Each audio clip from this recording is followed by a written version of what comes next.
أما بعد فأعوذ بالله من الشيطان الرجيم بسم الله الرحمن الرحيم إنما يخشى الله من عباده العلماء وقال النبي الكريم صلى الله عليه وسلم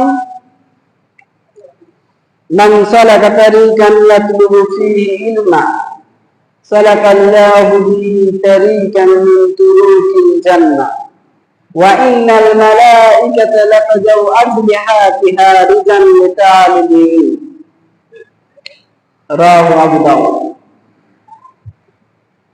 শ্রদ্ধেয়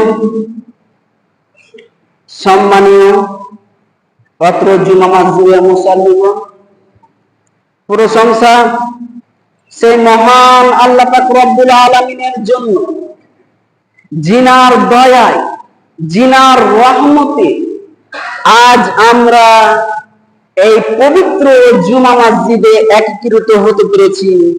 তাই সকলে পড়ুন আলহামদুলিল্লাহ।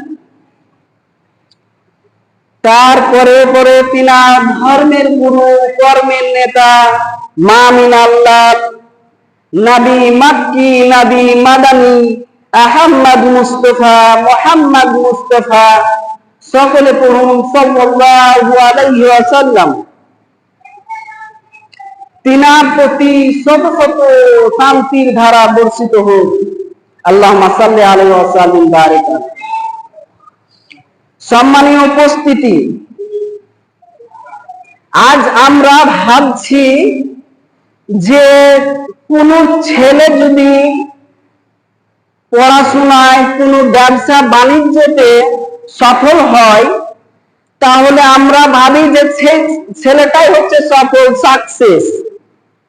এবার যদি কোনো ছেলে বা কোনো কেউ যদি ব্যবসা বাণিজ্য, পড়াশোনাতে যদি বিফল হয়ে যায়, তাহলে আমরা বলে থাকি যে ছেলেটা ব্যর্থ, ছেলেটা লাভ করতে পারলো না, ছেলেটা উপকারিত হতে পারলো না। কিন্তু মহান আল্লাহ পাকের নবী সাল্লাল্লাহু আলাইহি ওয়াসাল্লাম বলছেন, সেই ছেলেটা ব্যর্থ নয়, সেই লোকটি ব্যর্থ নয় যে তার জীবনে কোনো কাজ করতে গিয়ে করতে পারলো না, সেখানে পরাজিত হয়ে গেল, সে ব্যক্তি ব্যর্থ নয়। মহান আল্লাহ পাকের নবী সাল্লাল্লাহু আলাইহি ওয়াসাল্লাম বলছেন যে আল্লাহর রাসূলের নাম যেখানে শুনলো কোনো ব্যক্তি, তারপরে তার প্রতি দুরূদ সালাম পাঠ করলো না, সে ব্যক্তির চেয়ে অভাগা, ব্যর্থ আর কেউ হতে পারে না। সম্মানিত উপস্থিতি, যেহেতু আল্লাহর রাসূলের নাম নেওয়া হবে, তো আল্লাহর রাসূলকে দুরূদ সালাম জানাতে হবে। এটাই হচ্ছে আমাদের করণীয়।